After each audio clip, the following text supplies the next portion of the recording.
Good afternoon. ये मेरा विलियन chapter का दूसरा वीडियो है।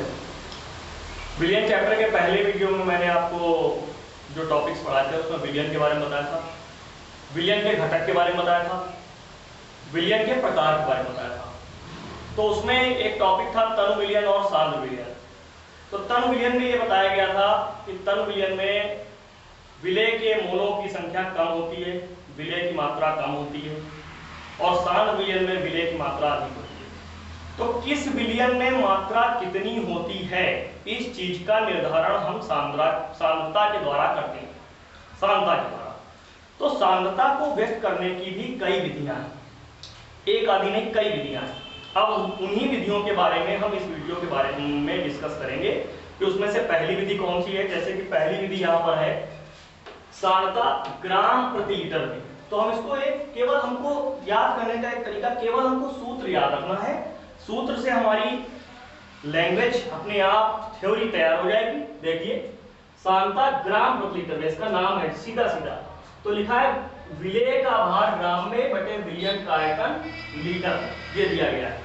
मतलब अगर विलियन का आयतन कितना ले लें, 1 लीटर ले लें, तो उसमें उपस्थित विलय के ग्राम अणुओं की जितनी संख्या होगी उसको हम क्या कहेंगे, सांद्रता ग्राम प्रति लीटर में। यहाँ पे लिखा हुआ है ग्राम प्रति लीटर, मतलब 1 लीटर में उपस्थित ग्राम अणुओं की संख्या क्या कहलाती है, सांद्रता कहलाती है। बात क्लियर हो गई? फिर से समझ लीजिए, 1 लीटर विलियन में उपस्थित विलय के ग्राम अणुओं की संख्या उसकी क्या कहलाती है, सांद्रता कहलाती है। बिल्कुल आसान डिफिनेशन है कि अगर ये आपको सूत्र याद है तो आप सबको लिख डालेंगे कि विलियन के 1 लीटर में, मतलब विलियन का आयतन कितना लीटर लेना है, 1 लीटर लेना है। उस 1 लीटर में विलय का भार जितना ग्राम में उपस्थित होगा वही उसकी क्या कहलाएगी, सांद्रता कहलाएगी। काहे में, ग्राम प्रति लीटर में। मतलब एक जग में आप 1 लीटर विलियन ले लीजिए, उस 1 लीटर विलियन में आप ग्राम में विलय कितना डाल रहे हैं, इस चीज को हम क्या कहते हैं, ग्राम प्रति लीटर में सांद्रता कहते हैं। अब दूसरी विधि समझते हैं।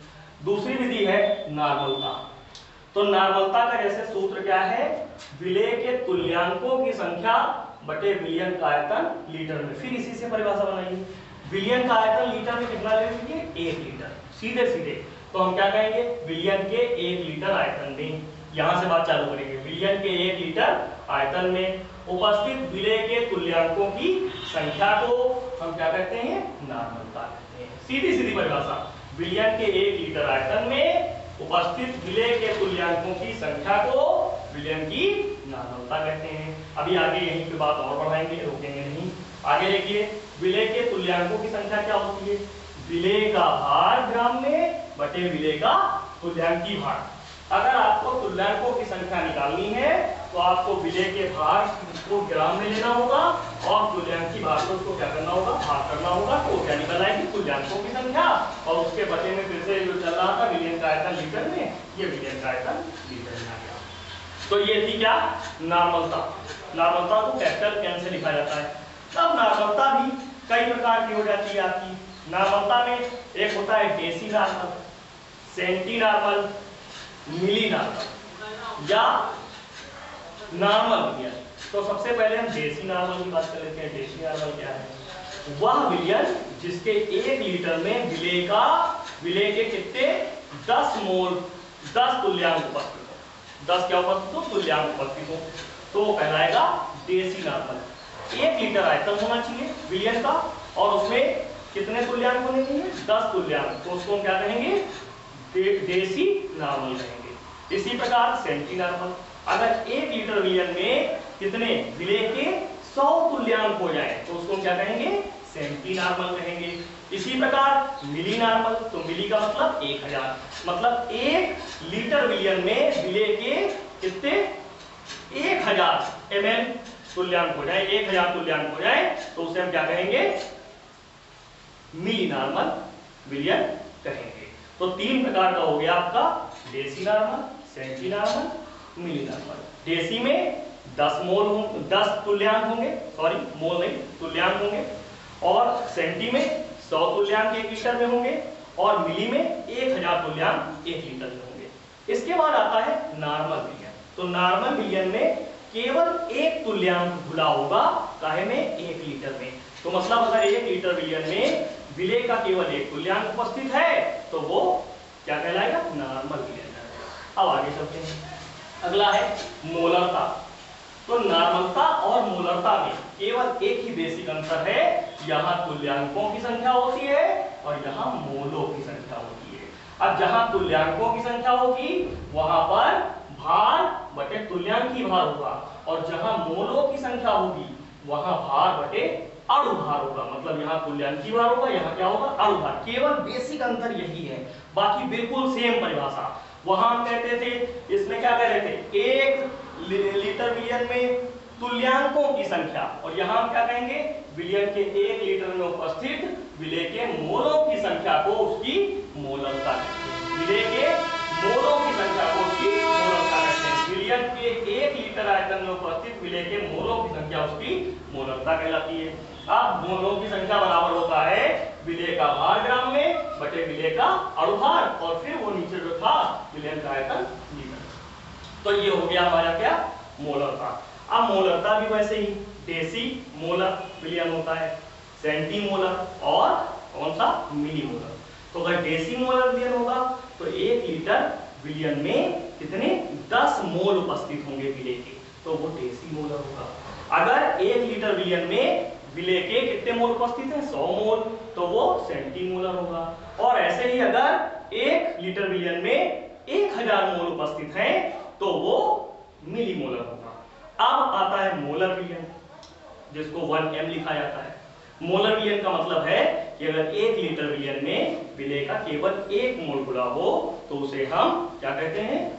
मोलर विलयन कहते हैं, इसको 1m लिखते हैं। अब इसके बाद आगे आते हैं मोलरता। इसके बाद क्या आते हैं? मोलरता।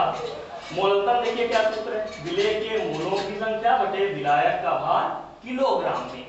मतलब यहां से क्या परिभाषा बनेगी कि 1 किलोग्राम विलायक, इसको क्या लेना है? 1 किलोग्राम विलायक। 1 किलोग्राम विलायक में उपस्थित विलेय के मोलों की संख्या, 1 किलोग्राम विलायक में उपस्थित विलेय के मोलों की संख्या को उसकी क्या कहते हैं? मोलरता कहते हैं। मोलरता याद रखिएगा, 1 किलोग्राम विलायक में उपस्थित मोलों की संख्या को उसकी मोलरता कहते हैं। यहाँ लीटर में आयतन था काहे का? विलयन का।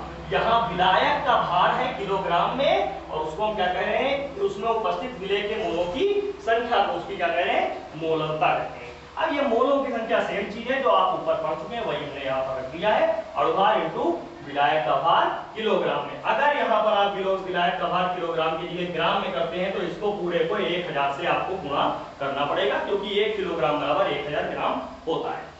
अब अगला टॉपिक हमारा आता है मोल प्रभाज। ये बहुत इंपॉर्टेंट है, बोर्ड परीक्षा में सभी टॉपिक्स बहुत पूछे जाते हैं, लेकिन ये बहुत ज्यादा इंपॉर्टेंट है, इसको अच्छे समझते हैं।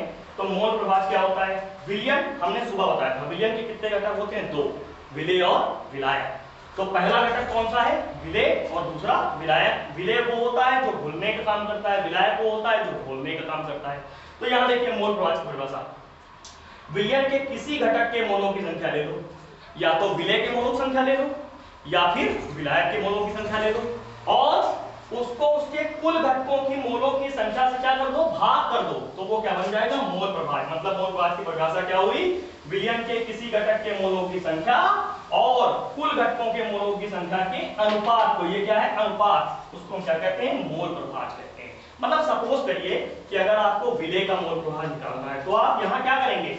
यहाँ लिखेंगे विलेय के मोलों की संख्या, और नीचे विलेय के मोलों की संख्या और प्लस विलायक के मोलों की संख्या, ये रखेंगे तो हमारा क्या निकल आएगा? विलेय का मोल प्रभाज निकल आएगा। अब मान लो हमको विलायक का मोल प्रभाज निकालना है, तो यहाँ पर हम क्या रखेंगे? विलायक के मोलों की संख्या, और नीचे क्या रखेंगे? विलेय प्लस विलायक के मोलों की संख्या, और वो उसका क्या बन जाएगा? अनुपात। मतलब मोल प्रभाज जिस घटक का आपको निकालना है उसके मोलों की संख्या को आपको विलयन में जितने घटक हैं उनके मोलों की संख्या से क्या करना होगा? डिवाइड। तो हमारा क्या निकल आएगा? मोल प्रभाज। जैसे सपोज करिए कि विलेय के मोलों की संख्या स्मॉल n है, विलेय के मोलों की संख्या क्या है? स्मॉल n, और विलायक के मोलों की संख्या क्या है? Capital N। अब आपसे कोई कह रहा है कि विलेय का मोल प्रभाज निकालो, काहे का कह रहा है? विलेय का मोल प्रभाज। काहे का? विलेय का मोल प्रभाज। मोल प्रभाज निकालने को कोई बोल रहा है, तो आप क्या करेंगे, तो आप विलेय के मोलों की संख्या क्या है, स्मॉल n है, इसको ऊपर रखेंगे और नीचे क्या रखेंगे, small n plus capital N। ये तो ये क्या निकाला है, विलेय का मोल प्रभाज। अब अगर मान लो कह रहा है कि विलायक का मोल प्रभाज निकालो, तो विलायक का मोल प्रभाज निकालने के लिए हमको काहे का निकालना है, विलायक का मोल प्रभाज। तो विलायक के मोलों की संख्या क्या, कैपिटल N, और विलेय के मोलों की संख्या small n plus capital N, तो ये हो गया विलायक का मोल प्रभाज। तो जो मैंने ये टॉपिक्स आपको पढ़ाए हैं याद रखिएगा, इनको सूत्र के आधार पे बहुत आसानी से आप याद कर सकते हैं।